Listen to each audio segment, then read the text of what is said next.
और आज की क्लास में सिर्फ और सिर्फ हम लोग को न्यूमेरिकल्स करने हैं।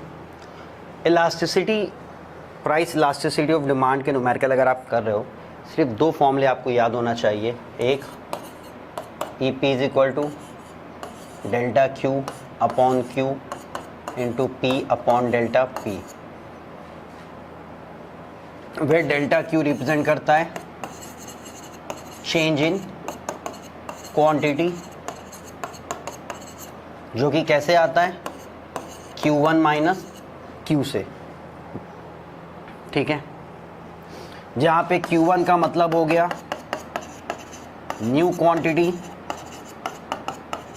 और Q का क्या मतलब हो गया ओरिजिनल क्वांटिटी।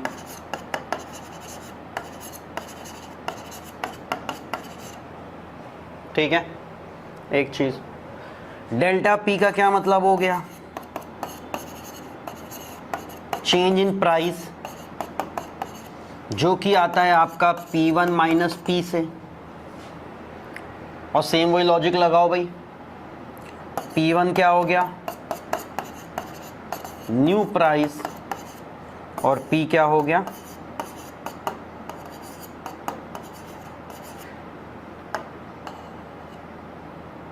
ओरिजिनल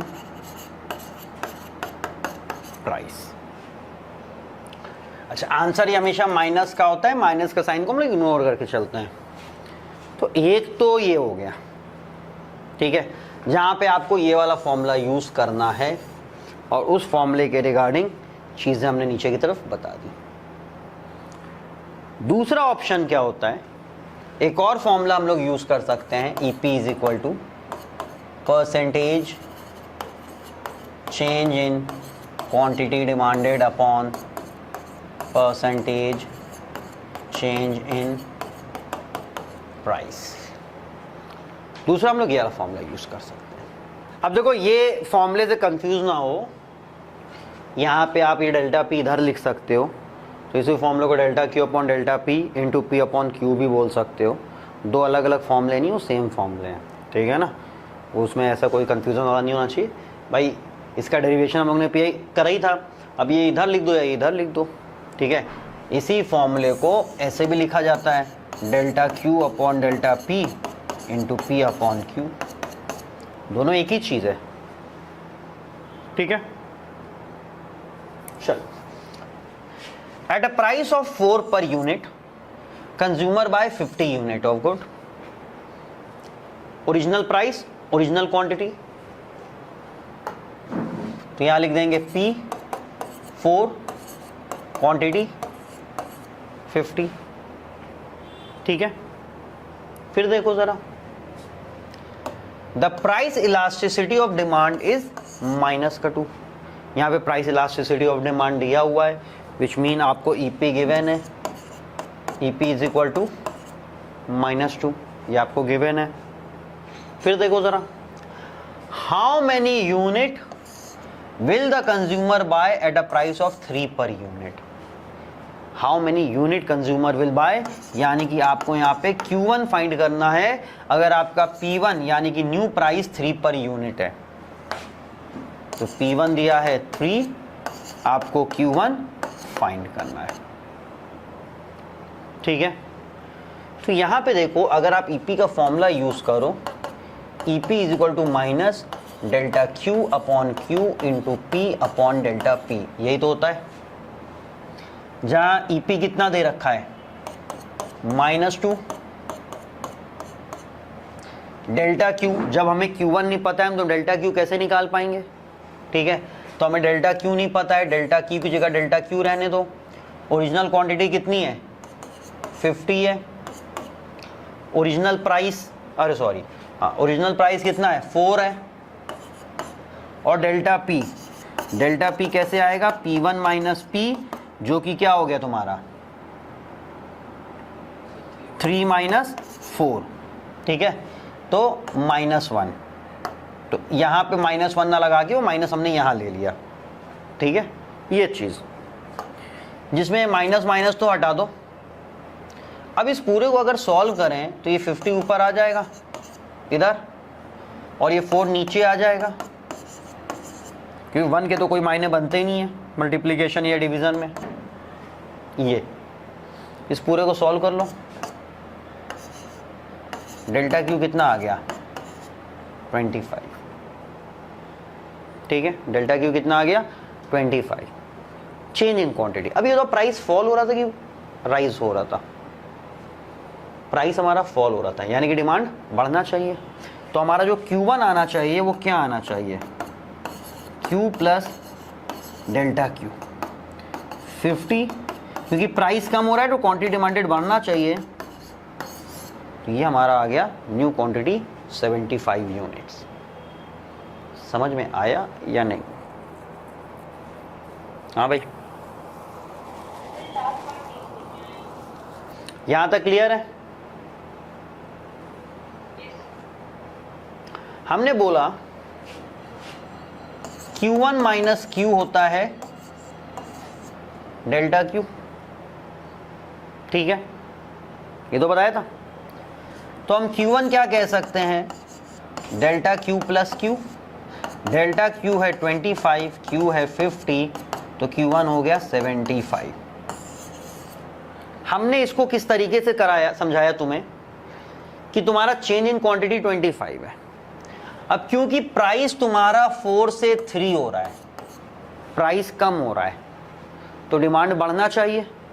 तो डिमांड 50 से बढ़ेगा, कितना बढ़ेगा 25, तो 50 से कितना हो जाएगा 75। अभी समझ में आया?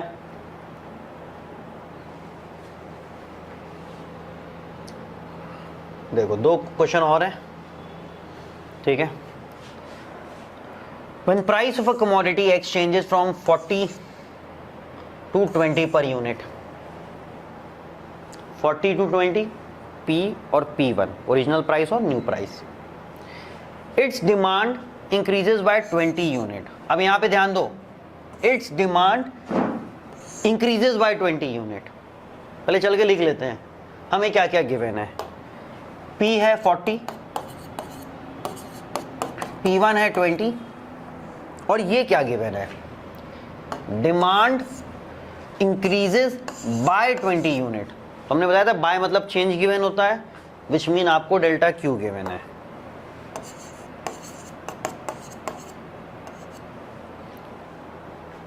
समझे? फिर देखो, if price elasticity of demand is 0.5, calculate the initial and final quantity demanded. New और ओल्ड प्राइस निकालना, अगर हमें प्राइस इलास्टिसिटी ऑफ डिमांड कितना गिवन है 0.5, तो ईपी आपको गिवन है 0.5। ऑब्वियसली बात है, यहाँ माइनस का एक साइन होएगा, ठीक है। हमें Q भी फाइंड करना है, हमें Q1 भी फाइंड करना है। ईपी का फॉर्मूला होता है delta Q upon Q into P upon delta P, ये होता है ईपी का फॉर्मूला, जहाँ पे एक माइनस का साइन होता है, ठीक है, ऐसे। तो देखो ईपी तो हो गया 0.5 माइनस के साइन के साथ, डेल्टा Q 20 गिवन है और हमें Q पता नहीं है। डेल्टा P देखो, P1 माइनस P यानी कि 20 माइनस 40, तो डेल्टा P हो गया हमारा -20 और ओरिजिनल प्राइस है 40। ये वैल्यू समझ में आई? डेल्टा P हो गया P1 माइनस P, तो 20 माइनस 40 -20 होगा। तो ये माइनस का साइन यहाँ से हट के यहाँ आ जाता है, ठीक है, जिसको वैसे ही अगर रहने दो तो कोई दिक्कत नहीं है। तो ये माइनस और ये माइनस याद रखो कैंसिल हो गया, ये और ये माइनस इधर इधर का कैंसिल हो जाता है, इधर उधर वाला माइनस कैंसिल होता है, सेम वाला नहीं कैंसिल होता है, ठीक है। कैसे कैंसिल होता है समझ लो। चलो तुम कैंसिल ना करो, फिलहाल तुम इसको सॉल्व करो। ये 20 से 20 कट गया, ये क्या बचा यहाँ पे 0.5 माइनस का -40 अपॉन Q, यही तो बचा है, ठीक है। ये Q ऊपर चला जाएगा और -40 अपॉन 0.5 माइनस का, ये माइनस का माइनस कट गया। तो वही हमने बोला था, इधर वाला माइनस और इक्वल टू के LHS और RHS वाले माइनस कैंसिल होते हैं, ठीक है। तो अभी इसको सॉल्व करना है, 40 अपॉन 0.5 40/0.5, ये आ गया तुम्हारा 0 हट के 80, यानी कि ओरिजिनल क्वांटिटी कितना आ गया 80। अब एक चीज बताओ, प्राइस कम हो रहा है, ठीक है, प्राइस आपका 40 से 20 हो रहा है, तो क्वांटिटी 80 से बढ़ेगा या कम होगा, बढ़ेगा। कितना बढ़ना है, 20 से बढ़ना है ना, डेल्टा क्यू है, तो ये 100 हो जाएगा, यानी कि Q1 आपका 100 आ गया। आई बात समझ में? अगर आप माइनस वाले में इग्नोर हो, कंफ्यूज हो रहा हो ना, तो ना माइनस यहाँ लगाओ ना माइनस यहाँ लगाओ, दोनों तरफ से माइनस हटा दो, बस खत्म बात, और सॉल्व कर लो। लास्ट में बस ये देख लिया करो, प्राइस कम हो रहा, प्राइस बढ़ रहा, इस तरीके से कि प्लस होना है कि माइनस होना। अगर प्राइस बढ़ रहा होता तो कम माइनस करते ऐड करने के बजाय। एक लास्ट क्वेश्चन देखते हैं हम लोग, आखिरी क्वेश्चन।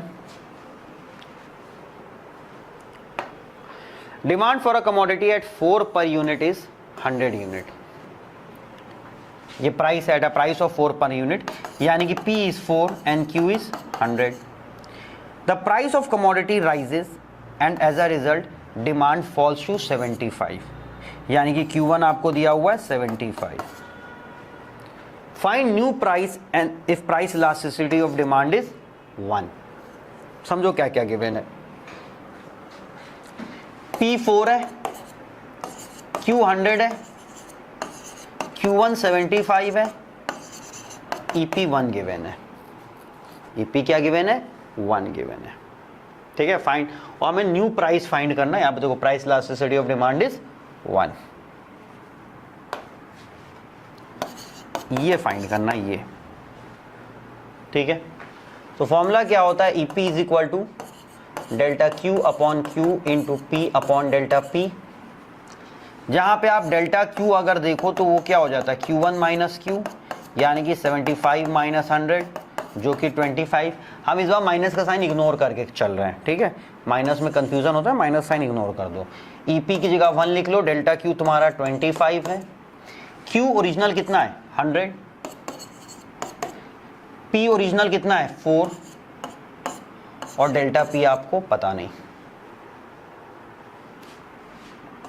4 25 जा 25 1 जा, यानी कि अगर आप देखो 1 is equal to 1 upon delta P, delta P कितना आ गया 1, ठीक है, ये हो गया, इसमें कोई प्रॉब्लम। अब एक चीज समझो, प्राइस और क्वांटिटी, प्राइस 4 था, क्वांटिटी 100 था, तो अगर क्वांटिटी कम हुआ है 75, तो इसका मतलब प्राइस बढ़ा होगा। कितना बढ़ा होगा, 1 से, तो 4 प्लस 1 5, तो P1 हो गया P plus delta P, 4 plus 1 5। और आज के लिए इसको इतना ही है, चैप्टर ही कंप्लीट है। तुम लोग को न्यूमेरिकल अब जो थोड़े बहुत बुक में है उनको ट्राई करना। एक चीज़ याद रखना, एक्सपेंडिचर मेथड के न्यूमेरिकल हम लोग को नहीं करने होते हैं, इनकम मेथड या इनकम इलास्टिसिटी या क्रॉस इलास्टिसिटी के भी न्यूमेरिकल नहीं करने होते हैं, सिर्फ और सिर्फ एक परसेंटेज या प्रोपोर्शनेट मेथड के करने होते हैं।